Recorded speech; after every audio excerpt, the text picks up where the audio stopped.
In employer branding, there are so many ways to do the job. So many tactics, so many channels, so many platforms, so many tools, so many ways to find a way to put your message in front of the candidates and prospects that matter most to you. Now, because it's so complicated, because there's so many ways to do the job, it's very easy to make decisions as they come to you. It's like running through a maze. You're choosing left and right and left and right, each individual decision making perfect sense in its own space, completely justifiable. But it doesn't take long before you're headlong in a dead end. You're trapped in a cul-de-sac. How do you avoid these dead ends? Well, Marcus and I have a couple of tricks that we like to use, and I'm calling them killer questions. These questions are designed to get at the heart of what you're trying to do. They're a little bit blunt, a little bit brutal, but 100% effective at helping you see this path is not going in the way I need it to go, and allows you to turn around before things get too far. So enjoy this, the 4th episode of The Brand Plan, where Marcus and I get serious about some killer questions. Hey, Marcus. Hey James, how's it going? Good. You're having some noise situations over in London, I take it? Absolutely. The London Borough of Southwark have decided to repave my street, but hopefully they're going to let us get through the next half an hour or so without too many interruptions. But It's kind of them. I mean, they need employer brand help too, so maybe it's a gift in kind. Big local employer, absolutely. Have been a client of mine. At this point, who hasn't? You know what? That's it's quicker to say, yeah. So yesterday we had some, last couple conversations we've had, really interesting about strategy. And today what I want to introduce is this idea I learned from a product manager at an old company where they talked about this idea of what they called the killer question. And from a marketing standpoint, how do you not love that?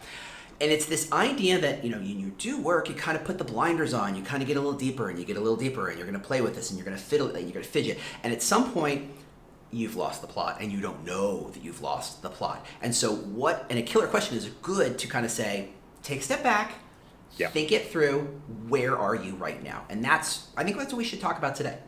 Definitely. Sounds like a good topic for us to get into, and I think there are loads of questions like this in this kind of area. So yeah, totally. Do you want to kick us off with one then? Where would you begin? My favorite is this thing you're doing going to attract a perfect hire or just an applicant? Ooh, good question. Yeah. So much of what we do is just, because we're stealing from marketing, because we're stealing from, it is about, because it's easier to measure, hey, 12,000 applicants is bigger than 4, right? That's really easy to measure, but those 4 were amazing and those 12,000 were crap. That's hard to measure. Absolutely.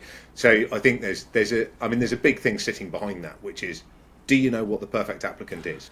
And really, that's going to be a killer thing before you can go anywhere near that question is do you have any kind of remotely sensible definition for actually the perfect applicant looks like this? Because if you don't know what that looks like, then you don't even know if you're winning. And sometimes, that's the thing is you might be doing brilliantly, but you have no way of proving it. Yeah, and I mean, honestly, most requisitions are fishing expeditions at best, right? The hire manager goes, I need someone who kind of does this thing, but I don't know what they can do, and I don't know what other skills would be useful. So let's just write 4,000 bullets on a piece of paper, hand it to a recruiter.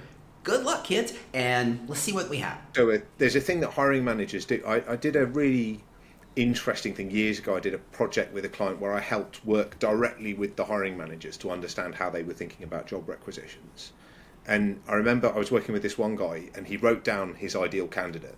And then he stopped for a second, and then he started adding more bullet points. And I said, well, why did you carry on there? And he said, well, I'd finished and it didn't look important enough. So he added in some things he didn't need. Yeah. Because otherwise it just felt too short. And he was like, but this is a really important job. And I was like, no. If you'd handed that to the recruiter when you'd got your 3 bullet points on it, they could have done a much better job. You've just added on 4 requirements you don't need. Mm-hmm.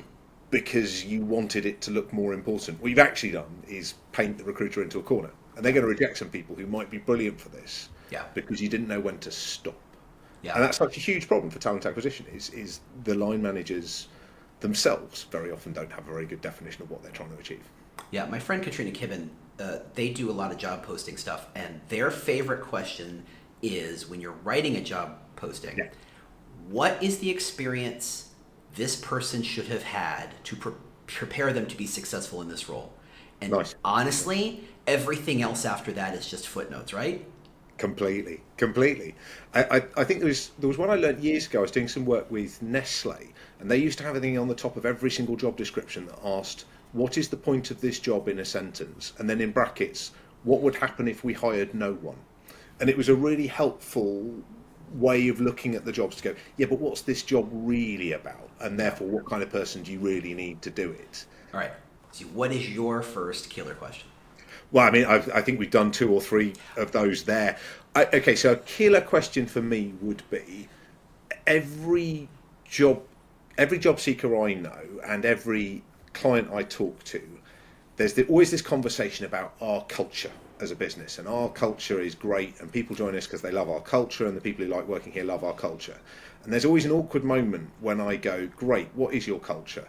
And they go, "Well, it's and sometimes they'll reel off a value set, and sometimes there are businesses that do have a really good culture definition out there. I mean, there are businesses where you can find a thing where they go, yeah, this is a document that everybody here reads, and it's stuck on the wall. Like the Johnson & Johnson Credo is a good example. It's stuck on the wall in every meeting room. It doesn't matter where you are in the world. Like they have a consistent definition of their culture. The Netflix culture deck? Exactly. Classic. So there are some ones out there where it does exist, but an awful lot of businesses that isn't true. They've got a kind of vague idea. It's like, well, it's something to do with this and something to do with that, and they might be right. But if no one can define it, always the problem is I sort of say to them, well, if your best selling point is your culture and everybody is describing it differently, every candidate is not clear why they should be joining you, because the thing it says on the website is not the same as the thing that they hear when they speak to a recruiter, is not the same as the thing that they hear when they talk to a line manager. And all of those things might be good independently, but if they're different, they're going to start doubting all of you. Yeah. When there's the rule that says don't do that, no one does that because you do it, you get fired. But when there's not a rule, how do you behave? What are the behaviors that happen? Right there. That is where culture lives, and that's a great kind of like fertile ground for you to start telling stories about your culture. Exactly. I mean, a good way of coming at it is to think, what's something that would happen at our company that wouldn't happen at one of the direct competitors, or vice versa? What's something that we do that they wouldn't, or that they do that we wouldn't? And somewhere in there is your culture. And that's a good question. Values are an interesting one. Every business has built its values for different reasons. Some businesses have built their values bluntly as a customer tool. So they're not about staff. They're not about staff behaviours. They're about the way that you want to be seen by your customers or by end users. And some businesses, absolutely, the values are about who you're trying to be as an employer. Great, in which case you might well be able to use those. But it's naive to think that every value set is doing the same job, because it definitely isn't. Yeah, I've literally worked at companies, and no, I will not name names because this is not a name and shame kind of situation. They had 5 values. They were in fact posters on a wall. One of those values was customers. How is that a value? In what way is that a value, and how is that informing my behavior other than go get more? I mean, that's just Exactly. I mean, and the dead giveaway is if you've got a value of excellence, because it's not like everyone's ever had a value of being rubbish, or and it's not wrong. Of course, you want to have. So it's not necessarily incorrect, but it's not going to help someone understand your culture, right? Because does it shape the behaviors every single day? Completely. So go on then. What's your next killer question? Okay, so this is a tough one because it presumes things are working, and I think when things are working, that is when you're in the most danger of messing it up, right? When things are wrong, when things are breaking, you're looking for things to fix, looking for things to get better. You're getting really good feedback that's not working, and you're making changes, which is great. It's when things are going pretty well that you might as well go, where are the rocks I'm about to sail into? Because that's exactly what's about to happen. So my killer question is this: is your employer brand growth a function of your work, or is it a halo effect of something else? Your stock price, your consumer brand, your corporate PR, new CEO, whatever that is. Is it actually something you're doing, or are you a boat on a rising tide that floats everybody? I think this is so true in the tech arena, where you've got a tech product that's new and cool and exciting, and everybody wants to work there. And the TA team might be doing a brilliant job, but they might not be. They might just be benefiting from the massive amounts of attention and PR, and that'll be okay until something goes wrong. And until, either layoffs are made or the chief exec says something crazy, because it's a startup and that can happen. And then suddenly this halo effect disappears. And what are you going to do then? And how are you going to actually have to play the game for real now? I think you're so right. You can lull yourself into this idea that, oh, we're doing brilliantly and everything's fine, and actually things are not fine. It's just that you've got a massive head start that you haven't realised you've got yet. And I think, yeah, there's certainly been a number of employers who've been hit by that kind of hubris. Yeah. And really, what you ought to be doing strategically is, when you're ahead, make the most of it, capitalise on it. When a sport team starts winning, they don't relax. They go, how can we win every game? How can we score even more points? How can we go even faster? That is exactly the point at which to slam your foot on the accelerator, not when you're in trouble. Yeah. And I think this is a mistake that a lot of people make. And it's the people at the top of the employer rankings, or the people at the most desired employer lists and things. It's like, okay, but don't rest on your laurels. Now is the time to make the most of that. Why are you there? How can you leverage that now? How can you make sure no one ever comes and takes that off you? All right, what's your next killer question? So I suppose I have a killer question that is kind of to do with your messaging and whether anybody's actually believing it. So that was my next one. Oh, okay. So, but this is where I have a problem that some people in the industry know, because they've heard me talk about this before. I have a problem with the word authenticity, because I think we get distracted by the word authenticity, and what people hear is our stuff true? And I go, that's nice, but it's not what matters. What matters is it believable? You can tell something that isn't true but is believable, and it will work. And you can tell something that's absolutely true, but if it's not believable, it's going to have no cut through at all. The example I've used in the past, and I don't want to pick on them by name perhaps, but there's a massive, huge tech employer that we all know and we all use, definitely, who, I've used this as an example before, because they set up all these ambassadors, but the ambassadors said things that weren't very believable. Like one of them, I still remember, there was a picture of her at their headquarters pointing up to customer obsession written on the wall, saying, when you see your favourite leadership behaviour, and it was pointing to customer obsession. And I sort of used this in a talk I did a while ago, saying, now I know people who have a favourite leadership behaviour, so I believe that might be true, but most people don't know someone who has a favourite leadership behaviour. So it doesn't matter if it was true or not. That's not believable. Someone should have intercepted her and said, hey, that's brilliant and lovely, but maybe that's not the one that we should post on Instagram. Because the audience out there on Instagram, that they're not going to believe that. So it doesn't actually matter anymore if it was true or not. And, actually we're fine with stories even that we know aren't.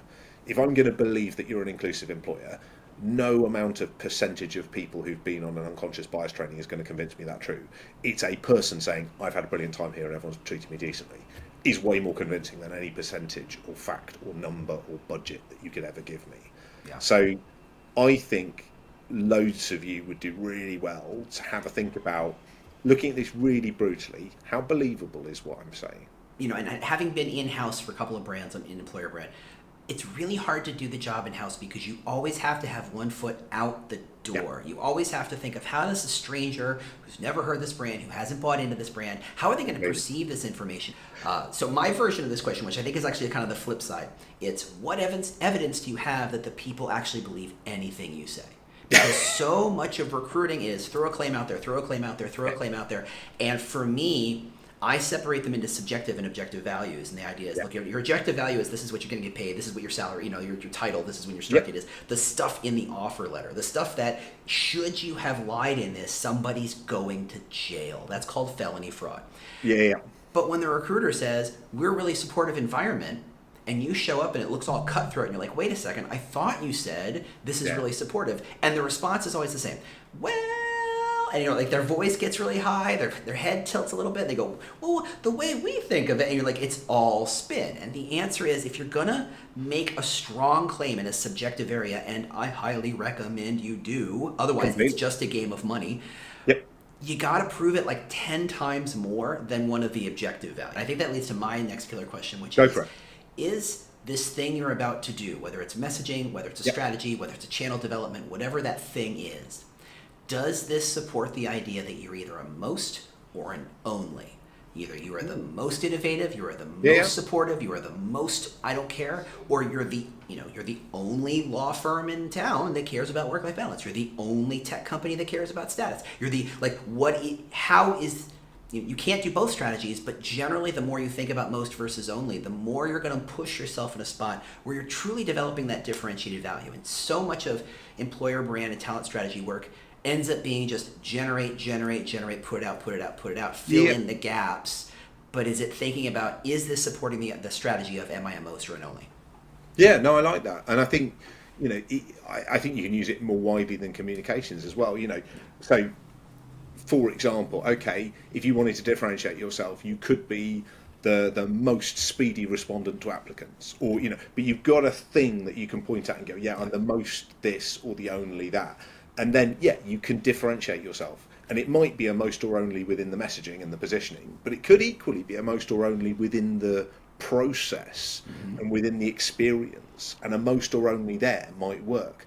And one thing I talk about sometimes with clients where you're doing what I would call slow recruitment, i.e. it's over a number of phases in a program, like grads or apprentices or any kind of program where there are a number of phases over a period of time. You probably don't need to win at stage one. You need to win by the end. So actually, you don't need to win at the point at which they're applying to people, because unless they're very arrogant, they're applying to more than one.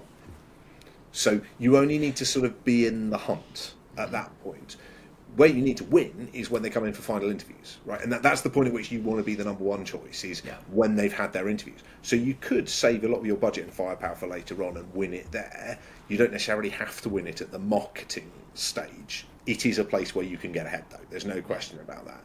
And I think that sort of, that idea of, the other good killer question when it comes to differentiation is, when you've got everything planned out and you're about to sort of go, this is what we're going with. You go, brilliant. Could we stick your biggest competitor's logo on this, and would they sign it off?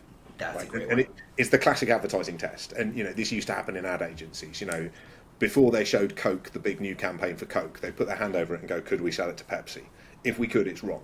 And it's not a bad test. Particularly if you're in a sector where there are some obvious competitors.